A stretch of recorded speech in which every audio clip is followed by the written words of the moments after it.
I thought we would do today is discuss the new Indiana Archives Digital Index, Research Indiana Indexes.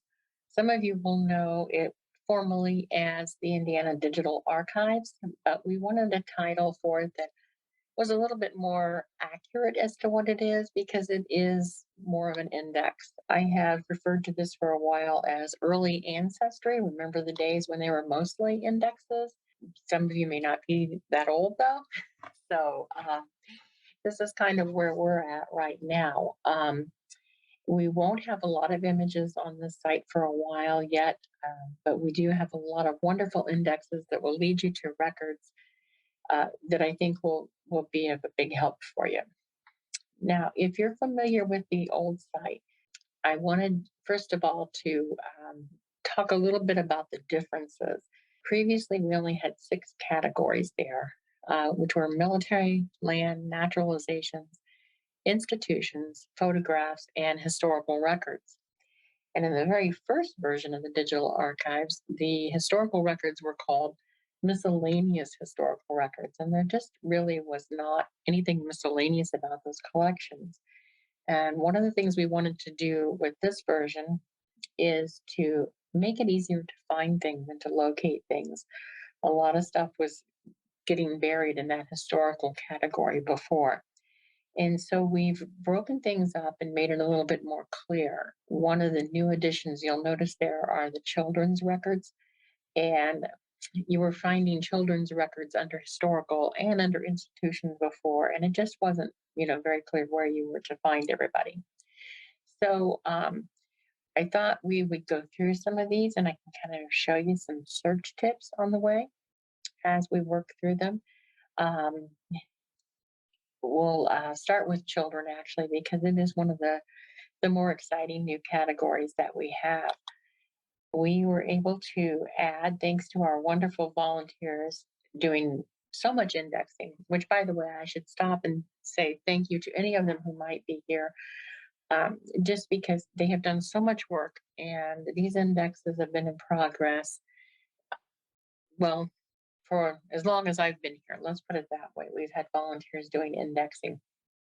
And so we have over 2 decades worth of wonderful data, and getting all that combined and sorted out and converted into one type of format has been a bit of a chore over the years, but it's been a labor of love, that's for sure. And so I just want to take a little bit closer look and show you how some of these collections can even work together. If we're looking at the category for children, if you notice here, after the Julia E. Work Training School, there's a section that says more. You want to click on that because that'll give you even more resources for children.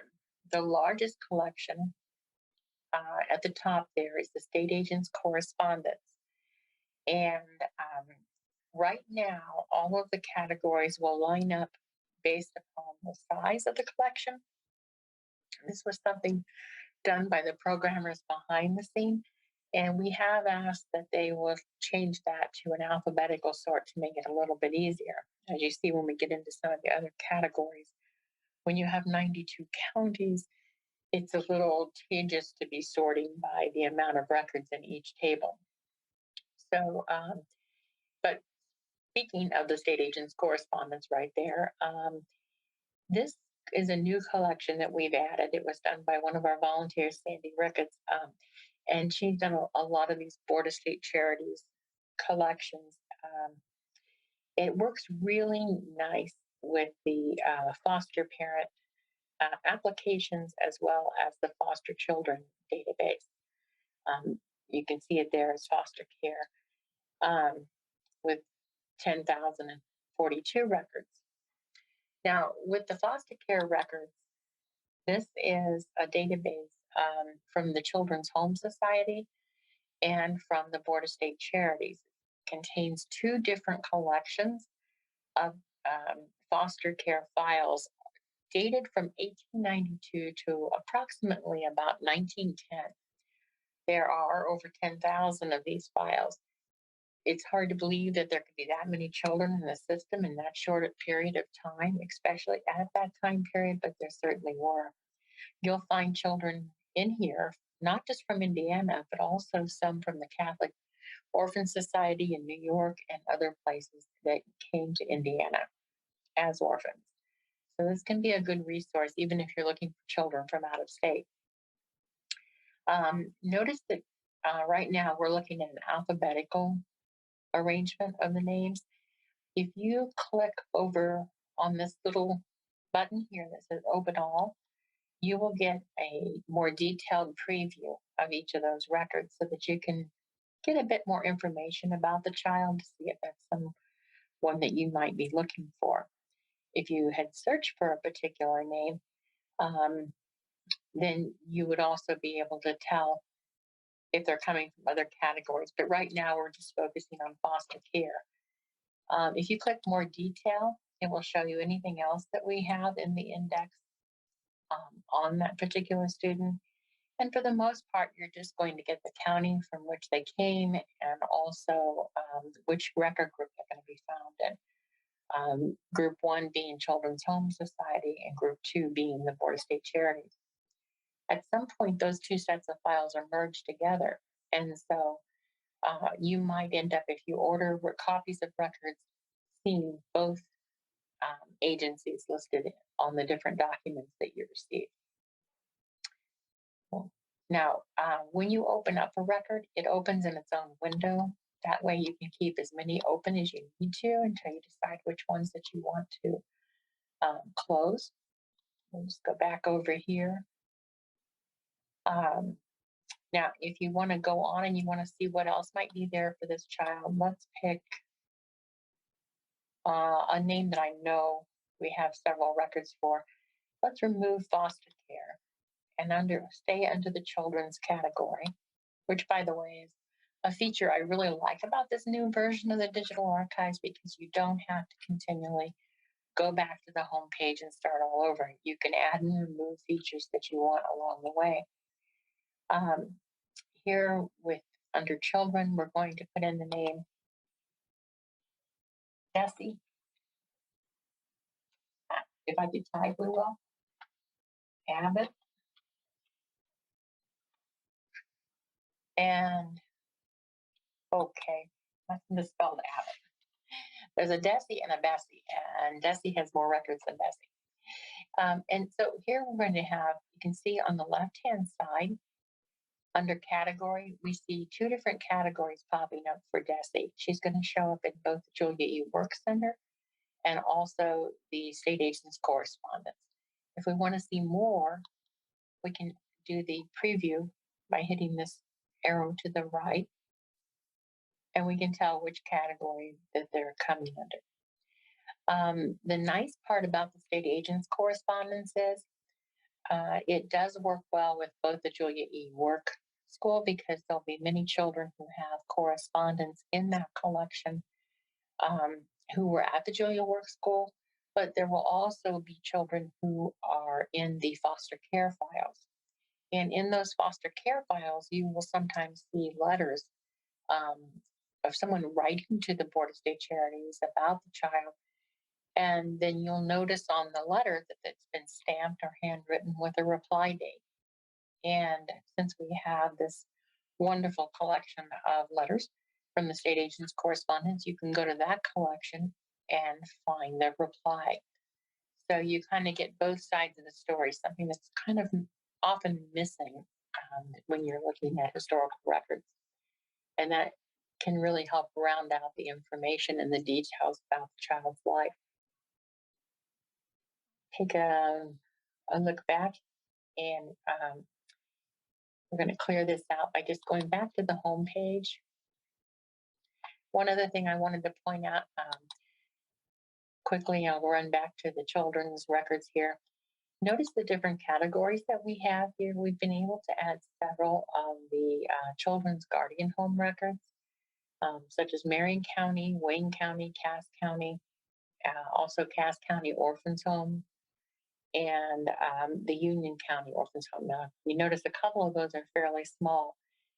Again, these are being arranged by the order of the size of the table, but you'll soon see them appearing alphabetically in the near future, which will make it a little bit easier for you. We still have the Soldiers and Sailors Children's Home records here. This is one of the original collections that we had online. Some people might notice that it seems to be a bit smaller now. And that's because, like many of these collections, we have scaled the dates back of available records online to 1945. This is for the sake of privacy. We had to do this because student records are under FERPA, just like medical records under HIPAA, are protected records. And so we wanted to make sure that there was no question that we were following those guidelines for that. And so you will, like I say, you'll notice some differences there. But rest assured, we still have complete copies of the databases here that the staff can access. So what we recommend is that you just send us an email, and you'll find that email address in the handout. And you can send us an email, ask an archivist, what records you're looking for, and we can let you know what's available then. We've not lost anyone officially. We just had to protect privacy. So let's go back to the home page here and look at a couple of the other categories.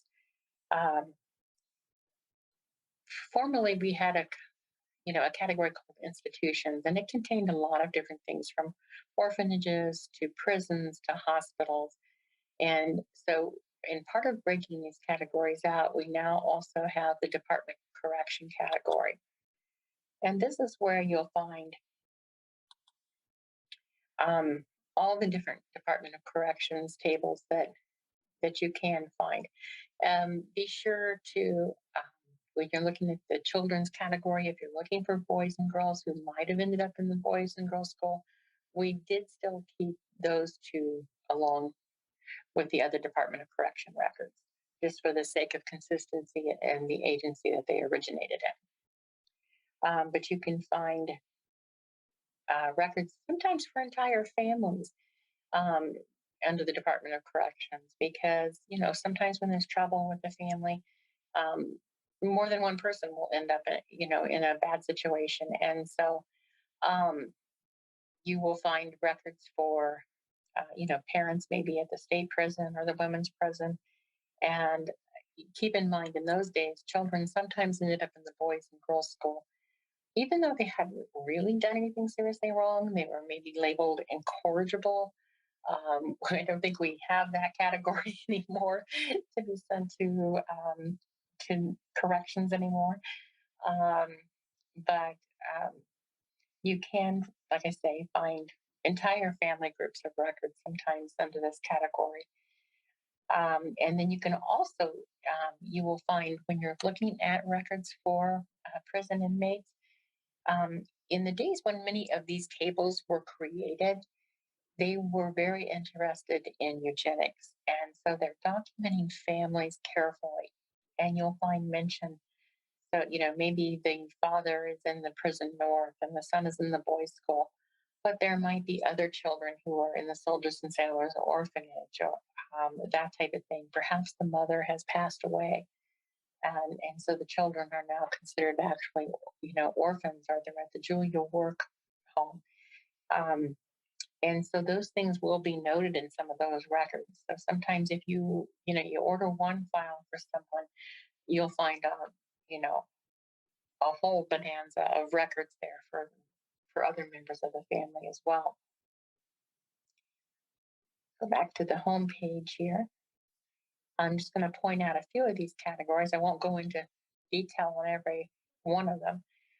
But one that I did want to point out that has changed a little bit. Coroner inquest have their own category. They're no longer under court records, and we've added another county now with Vigo County also there, along with Marion County coroner records. This is one that we will probably be expanding in the near future as other counties are done. And also under court records, we have added We had previously had the Marion County and Posey County records up, along with some Supreme Court records. But the Supreme Court records will be updated periodically because this is an ongoing project, um, that our people and our volunteers have been at for many years. And we are now up to over 35,000 cases. So in the next update, you'll see even yet a few more hundred up there. And that's going to happen several times a year, where the Supreme Court and another category called corporations under Secretary of State will receive these periodic updates as more is added to the index. Um, Under courts, you will also find state hospital inquest. And I wanted to point this out because you'll notice that our old category under institutions is no longer there. We did have to remove all state hospital patient record indexes because of the changes in the laws. So those are no longer there. But sort of a workaround to that is that the court records are still considered open records. And so you can frequently find somebody listed in the state hospital inquest that might help answer some of your questions. In addition to the Marion County wills, we've added the Marshall County court records and the territorial newspapers online. And of course, the Posey County court records are still there. And that's one collection that started out as a small group of records many years ago, and we've been able to add other tables to that over time. One of our growing sets of records. Now, land office records are still the same. We have 4 currently land offices completed and online indexed. The nice thing about our land office records that I should point out is that you can often go to the Bureau of Land Management's website and you will notice the dates at the bottom of the patent when you're finding your ancestor will say one thing. But if you look them up on our website, the date might be 2 or 3 years earlier. And that's because the dates on our website are the dates when they actually purchased the land. The land patent records on the Bureau of Land Management site are usually several years after that first purchase, when they've finished paying for the land, they've sent their information to the Bureau of Land Management, and then a patent was signed up until Martin Van Buren by the president, and afterwards by his secretary, and sent back to the purchaser. It can quite often place that purchaser on the land several years earlier than you would have expected them to be there based on the patent date, which can make a big difference in your research, as many of you will know. And I wanted to point out that the veterans' grave records are now complete. Unfortunately, many years ago, the WPA only managed, like that's not some significant feat already, 52 counties. And so those records have now all been transcribed by the volunteers and are available online. Of course, that leaves about 40 counties that were not indexed, but there are many other resources available, particularly with the state library and with your center, that that you can find additional cemetery records. One thing I want to stress about the veteran grave records are they only cover veterans' graves. So if you know that there were other family members who are also buried there, don't expect that you'll find them listed here in this index. One thing about that collection, though, we do have a set of accompanying plat maps for the cemeteries that are in this index. And so sometimes that can be a big help. It won't indicate other burials, but it will show where the veteran is. And that can be very useful when doing cemetery research. Naturalization records, we have over 66 counties now indexed and online. And this is one of those where, as I was pointing out earlier, it's going to be very helpful to see it alphabetical rather than by size of the table. And we just have to give them a little bit more time to make those changes for us. But you can see Allen County weighing in here with 18,000 plus records. That's pretty impressive. So a lot of wonderful history can be found in these naturalization records. Many of the counties, of course, they do vary in size and how many naturalization records, but many of them do have not only the original declaration of intention, but they'll also have petitions and they'll have final papers that you can research and get a lot of information. And of course, in later days, in the early 19th century, they also began using accompanying photos on those petitions. And let's just jump back to the home page here. Let's take a look at the Secretary of State. Sounds like it might be kind of a dry category, but it actually isn't. It can be very, very exciting. Secretary of State is one of the original record keepers for the state of Indiana. Actually, they were the original record keepers before the library, before the archives were formed. And they maintained records for many, many years before transferring a good deal to the state archives.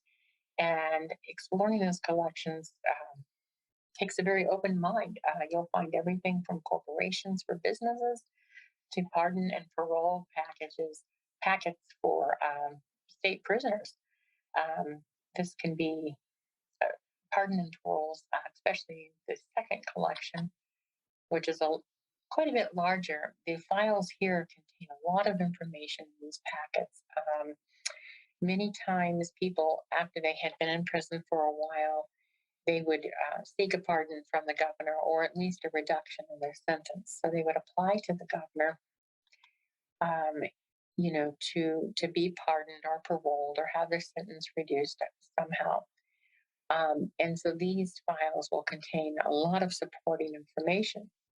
Perhaps the whole county got behind somebody who had been arrested for a crime. It could be everything from grand larceny to murder. And as you can see here, assault and battery, grand larceny, housebreaking, different types of things. But these files can get very opinionated too. You'll have people writing in, asking, for leniency for the prisoner or for a complete pardon, or you'll have people, writing in and say, "Don't let that person out of jail. They killed, my daughter," or something like that. So you get a lot of different perspectives in these files of what happened and the natures of the crimes that were committed. A lot of backstory on the individuals involved.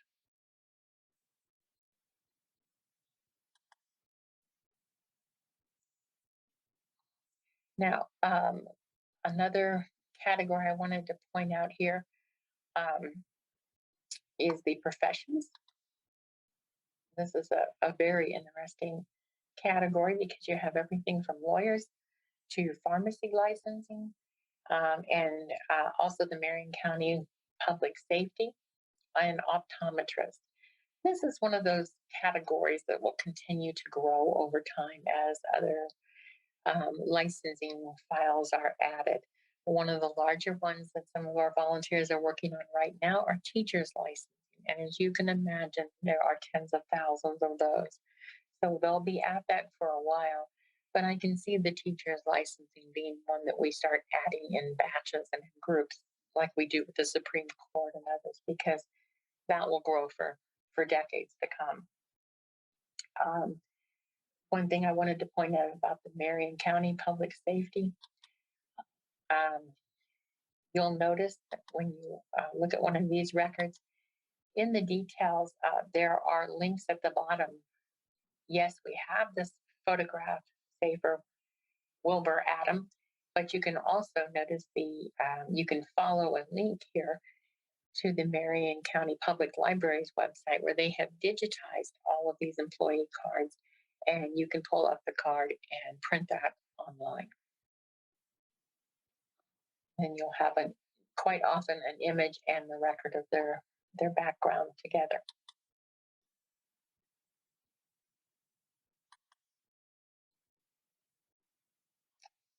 Okay. Oops. Rolled a little too far there. Education is an important category. Here you're going to find a wide variety of files. A lot of these are going to be for closed nursing schools. And so if you know somebody who's trying to find their nursing school records, or you know that your mother or grandmother or somebody who had been a nurse, again, these files do have a cutoff date of 1945, but if you know it was more recent and the school's closed, that's the key. Uh, there's a good chance that those records have been sent here. We do still have people accessing these records, who need to renew licensing, or perhaps they're transferring to another state. And so they will, request a copy of the original transcripts and grades and licensing so that they can continue working. Additionally, we have a number of other schools that have closed more recently, and those are not listed here. We don't have indexes on lines for those, but that is one of our biggest requests that we do nowadays, is transcripts from closed schools, recently closed schools, higher higher education, not for high schools or grade schools or anything like that. But you will notice the exception to that rule on here.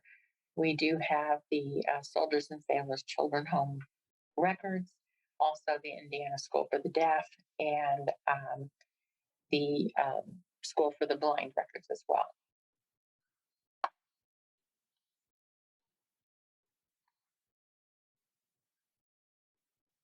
And then under auditor of state, it's sort of a companion category to the corporation file under Secretary of State. For a brief period of time, people had to send their corporation records also to the auditor of state. So sometimes things that maybe didn't survive, during that era at the Secretary of State's office will show up here. So if you're doing company research, corporation type research, this can be very, very useful here. It can contain anything from just business type of corporations to railroads and other utilities.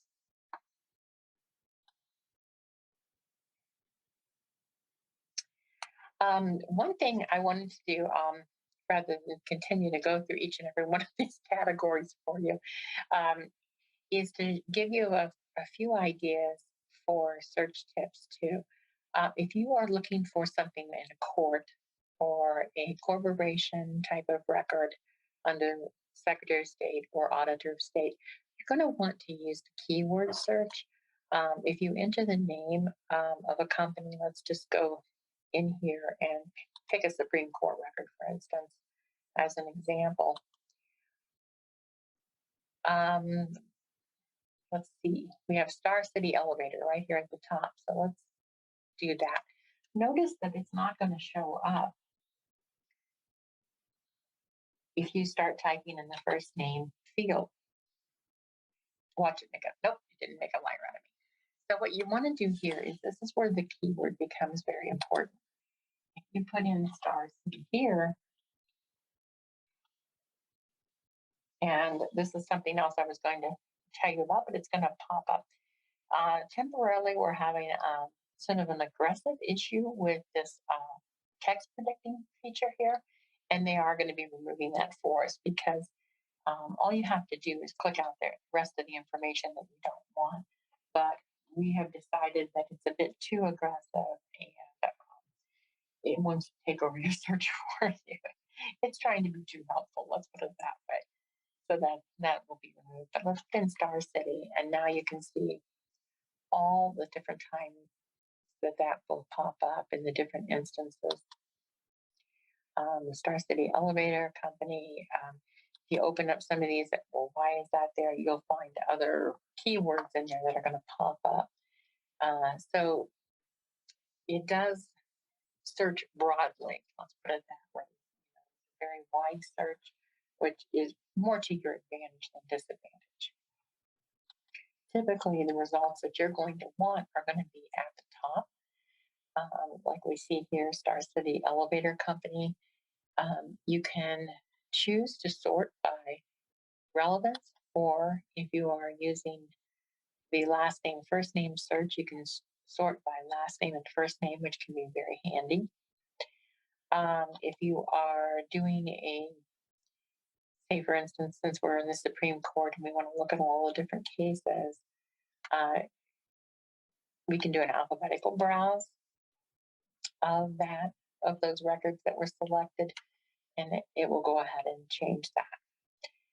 Let me take you back here to a category where you would search by first and last name. Let's look at military records.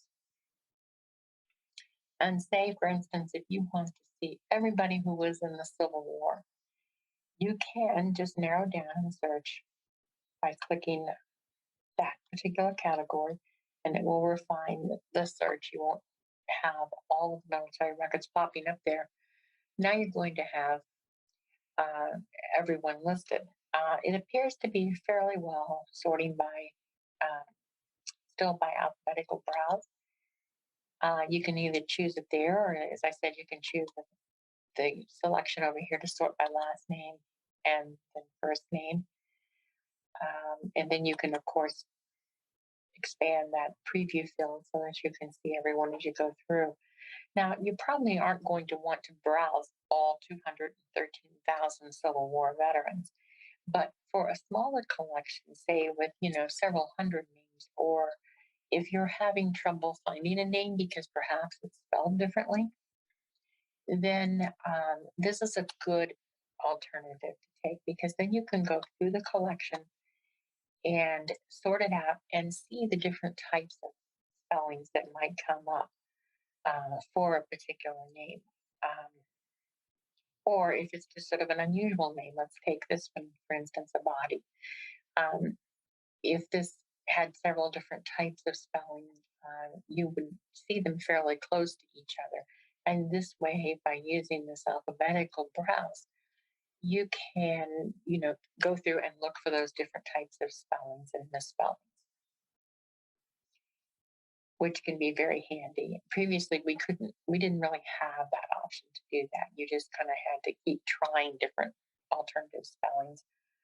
Notice the variations in Abbott as we're going through. That's a good example. And then let's go back here to remove Civil War and pick a smaller collection where this might come in a little bit more handy. Say, for instance, if you were looking for the Book of Merit and you wanted to see everyone who received an award or citation during World War I, you could come up with a list for that right here. Want to check the spelling on a variation, just keep scrolling through. You can jump ahead if you know that you need to jump to an entirely different letter. And so basically, this just offers you more flexibility in searching. If you know they were all from Allen County that you're looking for, you want a complete list of everyone from Allen County who had received an award or citation, and who was published in the book, then you can just, filter out on Allen County. Now you have that list here. One thing about the awards and citations and the Gold Star Honor Roll, I'll just point out while we're talking about them, you've probably seen those books in libraries on different occasions, and you'll notice that there's like a headshot. They're typically going to be arranged by county, and then there'll be a headshot of the soldier as well as a one-paragraph description of their service during World War I. Here's Paul Bear, for instance. Here at the State Archives, we have the files that were sent in to create those books, and they'll often contain, not only photographs, sometimes additional photographs, letters from the family, um, forms and worksheets that the family filled out that were sent out by the historical commission to them, to talk about their deceased or their reward, you know, um, winning veteran, or citations for bravery, that type of thing. And so some of that information, that background information, will be found in those files, and that can be very interesting. Plus, we can also reproduce those original photographs for you rather than just that grainy headshot that's in the book. We're able to, uh, you know, scan and send you a copy of the entire file and the photograph. Let's go back.